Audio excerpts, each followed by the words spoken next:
Friends, welcome back to my channel. అందరు ఎలా ఉన్నారు? నేనైతే చాలా బాగున్నాం. ఈ రోజు నేను ఒక మంచి ప్రోడక్ట్ అయితే మీషో నుంచి తీసుకున్నా.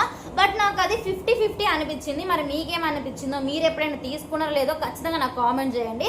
సో ఫస్ట్ నేను ఆ ప్రోడక్ట్ తీసుకున్నప్పుడైతే నన్ను ఫుల్ తిట్టింది మా మమ్మీ. అయితే అస్సలు బాగాలేదు, క్వాలిటీ బాగాలేదు, ఎందుకు తీసుకున్నావు అని చెప్పింది. సేమ్ నాకు కూడా అలా అనిపించింది. కాకపోతే కొంచెం నచ్చింది, కొంచెం నచ్చలేదు. కాబట్టి సర్లే, మనకి పనికి వస్తుంది కదా, ఇంకా మళ్ళీ రిటర్న్ పెట్టడం ఎందుకులే అని చెప్పేసి కొంచెం తక్కువ రేట్కి అయితే మనకి రావడం జరిగింది. సో మళ్ళీ రిటర్న్ పెట్టడం ఎందుకు, నాలాగా ఎవరు మోసపోవద్దు. దీన్ని యూజ్ చేసిన తర్వాత రివ్యూ ఇద్దామా నేనైతే అనుకోని 1 month తర్వాత నేనైతే రివ్యూ ఇస్తున్నా. అదైతే అందరికి కిచెన్ లో యూజ్ అయ్యే ప్రొడక్టే కాబట్టి ఖచ్చితంగా యూజ్ అవుతుంది. ఖచ్చితంగా అందరు ఎవరో ఒకరు కొంటూనే ఉంటారు అని చెప్పేసి నేనైతే ఆ ప్రోడక్ట్ తీసుకున్నా. ఆ ప్రోడక్ట్ ఏంటిదో కాదండి, ఇది మన కిచెన్ లో వాడతాం కదా, స్టోర్ చేసుకునే సామాన్లకి బాక్సెస్ మనం ఖచ్చితంగా ఇంట్లో వాడుతూనే ఉంటాము. మనం ఏం ఆలోచిస్తామంటే, ఏ వస్తువైనా మనం దాంట్లో పోసినప్పుడు అది పురుగులు పట్టద్దు, తొందరగా ఖరాబ్ కావద్దు, ఎయిర్ ఎక్కువ లోపలికి పోవద్దు, ఎక్కువ రోజులు ఉండాలని మనం ఆలోచిస్తాం. సేమ్ అదే విధంగా నేను కూడా ఆలోచించి ఈ సెట్ని అయితే నేను తీసుకోవడం జరిగింది. సో ఈ మొత్తం వచ్చేసి నాకు 24 పీసెస్ వచ్చింది. అంటే ఈచ్ 6 పీసెస్ లెక్క మనకైతే కౌంటింగ్ వస్తుంది. ఈ 6 పీసెస్ వస్తాయి, 6 పీసెస్, 6 పీసెస్ అండ్ 6 పీసెస్.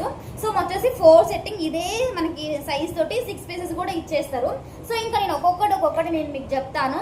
అది క్వాలిటీ పరంగా ఎలా ఉంది, అది ఎలా మనం యూజ్ చేసుకోవాలో ప్రతి ఒక్కటైతే చెప్తాను. సో ఎక్కడ స్కిప్ చేయకుండా లాస్ట్ వరకు చూడండి. సో ఫస్ట్ సైజ్ వచ్చేసి ఇది వచ్చేసి మనకి 1200 grams అని మనకైతే మీషోలో చెప్తారు.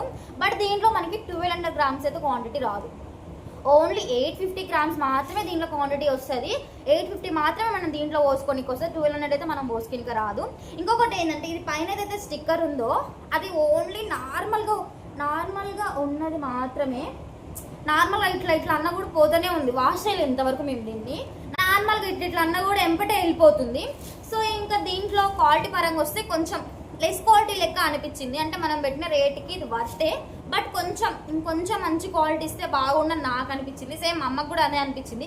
కొంచెం గట్టిగా ఉండాలి మనకి. మా మమ్మీకి ఏ వస్తువు అయినా సరే, ఏదైనా పెట్టాలనుకున్నా ఏదైనా దీంట్లో పోసుకున్నా కూడా స్మెల్ రావడం లేదు, లోపలికి ఎయిర్ పోవడం లేదు, ఏం లీకేజ్ అయితే లేదు. దీంట్లో మనం నార్మల్గా అంటే ఏవైనా స్వీట్స్ అవి కూడా మనం దీంట్లో స్టోర్ చేసుకోవచ్చు, ఓన్లీ ఇలాంటివే కాకుండా. సో ఇంకా ఇది వచ్చేసి 650 ml అని మనకి మీషోలో అయితే ఇవి పెట్టడం జరుగుతుంది. బట్ ఇది 650 ml అయితే దీంట్లో ఫిల్ కాదండి. ఓన్లీ 450 ml మాత్రమే దీంట్లో మనకి ఫిల్ అవుతుంది. సేమ్ ఇంకా అదే క్వాంటిటీ. ఇది ఇంకా కొంచెం లెస్ క్వాలిటీ లెక్క అనిపించింది, దానికంటే ఎక్కువ లెస్ క్వాలిటీ అనిపించింది. ఇంకా మనం దీంట్లో స్టోర్ చేసుకోవాలంటే సేమ్ అదే క్వాంటిటీతో ఇచ్చిండు. దీనికి స్పూన్స్ కూడా ఇచ్చారు. స్పూన్స్ కూడా నాకు కొంచెం మంచిగా అనిపించింది. స్పూన్స్ ఒకటి, ఇది కొంచెం క్వాలిటీ బాగాలేదు అనిపించింది. సో ఇంకా నెక్స్ట్ సైజ్ వచ్చేసి దిస్ వన్. ఇది వచ్చేసి మనకి 350 ml స్టోర్ చేసుకునే బాక్స్ అనమాట. ఇది దీంట్లో ఓన్లీ మనం 150 ml స్టోర్ మాత్రమే చేసుకోనికి వస్తుంది. ఇంకా ఎక్కువ మనం దీంట్లో చేసుకోలేము. మరి వీళ్ళు ఎందుకో ఇట్లా ఎక్కువ పెట్టి తక్కువ ప్రొడక్ట్స్ ఎందుకు పంపించారో నాకైతే అర్థం కాలేదు. వీటికి ఇచ్చిన స్పూన్స్ పర్ఫెక్ట్ సరిపోతుంది. బట్ వీటికి స్పూన్స్ ఇచ్చారు కదా, అదైతే చిన్నది అయిపోతుంది. చూపిస్తాం 1 minute. వీటికి ఇచ్చిన స్పూన్స్ ఇవి నార్మల్గా. ఇది దీంట్లో వేస్తే ఓకే, అంటే ఈ క్వాంటిటీకి ఓకే, దీంట్లో ఉంది స్పూన్ ఆల్రెడీ. ఈ క్వాంటిటీకి ఈ స్పూన్ మనం ఓకే, ఇది మేము టీ పొడికి వాడినాము. ఇది ఓకే, ఈ స్పూన్ దీనికి వాడచ్చు. టీ పొడి కూడా దాంతో వేసుకుంటే సెట్ అవుతుంది. ఇది ఉంది కదా, దీంట్లో ఇప్పుడు మేమైతే సేమియా పోసినాం. నార్మల్గా సేమియా అనేది చేతోటే పోస్తాం. వేరేది ఏదైనా పౌడర్ లాంటిది ఏదైనా వాడినాం అనుకోండి, దీంట్లో ఎట్లా పోస్తాం చెప్పండి. ఇంకొకటి పప్పుది ఉంది, పప్పు దాంట్లో ట్రై చేస్తాం.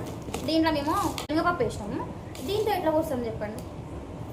ఇప్పుడు ఇంత పెద్ద బాక్స్కి దీని సైజ్ అన్న స్పూన్ పెడితే బాగుండని నాకు అనిపించింది. ఎందుకంటే కొంచెం క్వాలిటీ పరంగా బాగాలేదు కదా, కొంచెం క్వాలిటీ అనేది మంచిగా లేదు. కాబట్టి ఏ సైజు బాక్స్కి ఆ సైజు స్పూన్స్ ఇస్తే బాగుండని నాకు అనిపించింది. సో ఇంకా స్పూన్స్ విషయానికి వస్తే ఇది. సో ఇంకా మనకి నెక్స్ట్ వన్ వచ్చేసి ఇది.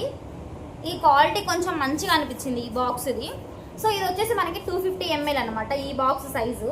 దీంట్లో మనం ఓన్లీ 80 ml 100 ml మాత్రమే పోసుకొని వస్తుంది. ఇంకా అంతకంటే ఎక్కువ మనం పోయలేము. ఇంకా విచిత్రం ఏం తెలుసా, ఇప్పుడు ఈ బాక్స్ ఉంది అంటే ఇది ఉంది, దీంట్లో ఈ స్పూన్ పట్టదు. మనం ఇంకా దీనికి పెట్టడానికి ఉండదు. ఇంకా ఈ సైజు స్పూను ఇవ్వలేదు, దీనికి ఇవ్వలేదు. నాకు అర్థం కాదు ఏంటంటే, ఒకటే సైజ్ స్పూన్ ఇచ్చిండు. చిన్నదానికి చిన్న స్పూన్ లేదు, పెద్దదానికి పెద్ద స్పూన్ లేదు. సేమ్ ఒకటే సైజ్ తోటి అది ఓన్లీ వర్త్ అంటే దీనికి ఒక్కదానికే వర్త్. ఈ స్పూన్ అసలు ఇంకా దేనికి వర్తే కాదు. కొంచెం పెద్ద స్పూన్ ఇచ్చి, అంటే ఈ సైజ్కి ఈ స్పూన్ ఇచ్చి చిన్నదానికి చిన్న స్పూన్ ఇస్తే బాగుండని నాకు అనిపించింది. నార్మల్గా ఏంటంటే హౌస్ వైఫ్స్ ఎవరైనా ఉంటారో మనకి ఇంట్లోనే పని చేసుకున్న వాళ్ళకి ఎక్కువ ఏంటంటే దేంట్లో స్పూన్ దాంట్లోనే ఉండాలి, ఎప్పుడప్పుడు వేసుకోవాలని ఎవరైనా అనుకుంటారు. బట్ వీళ్ళు ఎందుకు ఇట్లా ఆలోచించారో నాకైతే అర్థం కాలేదు. ఈ స్పూన్ అంతా కూడా లేదు ఈ బాక్స్. సో ఇంకా ఈ 24 బాక్సెస్కి అయితే నాకు పడింది 488 అయితే నాకు పడింది. అంటే అటు ఇటు ఈ బాక్సెస్కి నాకు మొత్తం 500 అమౌంట్ అయితే పడింది. సో ఎవరైనా సరే ఈ బాక్సెస్ ఒకవేళ తీసుకొని ఉంటే మీకు ఎలా వచ్చిందో నాకు ఖచ్చితంగా కామెంట్ చేయండి. సో ఈ బాక్సెస్ లో కొన్ని ప్లస్ కొన్ని మైనస్ చెప్పాను కదా, ఇప్పుడు మీకు మైనస్ చెప్పాను కదా మ్యాక్సిమం. సో దీంట్లో ప్లస్ పాయింట్ ఏంటంటే ఈ బాక్సెస్ లో డక్కన్స్ ఏదైతే ఉన్నాయో అవి ఫిట్ గా పడుతున్నాయి. లోపల ఏ వస్తువు అయినా సరే ఖరాబ్ అస్సలు కావట్లేదు. అది నట్స్ అయినా కావచ్చు, పిండి వేసినా కానీ ఏదైనా సరే పురుగు పడడం, స్మెల్ రావడం, ఖరాబ్ కావడం అస్సలు పనే లేదు. అసలుకి మంచిగా అనిపించింది. బట్ క్వాంటిటీ పరంగానే కొంచెం మంచిగా లేదన్న తప్ప కొంచెం ఫిట్నెస్కి వీటికి మంచిగా ఉంది. స్పూన్స్ కూడా సైజు తగ్గట్టు ఇస్తే బాగుండని నాకు అనిపించింది. సేమ్ మా మమ్మీకి కూడా అదే అనిపించింది. సో మీరెవరైనా నాలాగా ఇలాంటి బాక్సెస్ తీసుకొని వాళ్ళు చెప్పిన సైజ్ ఒకటి, మనం పోసే సైజ్ ఒకటి అయ్యి ఉంటే నాకు ఖచ్చితంగా కామెంట్ చేయండి. మీకు ఎలా వచ్చిందో కూడా నాకు ఖచ్చితంగా కామెంట్ చేయండి. సో ఇలాంటి ఇంట్రెస్టింగ్ వీడియోస్ కోసం నా ఛానల్ని సబ్స్క్రైబ్ చేసుకోండి. Thank you for watching.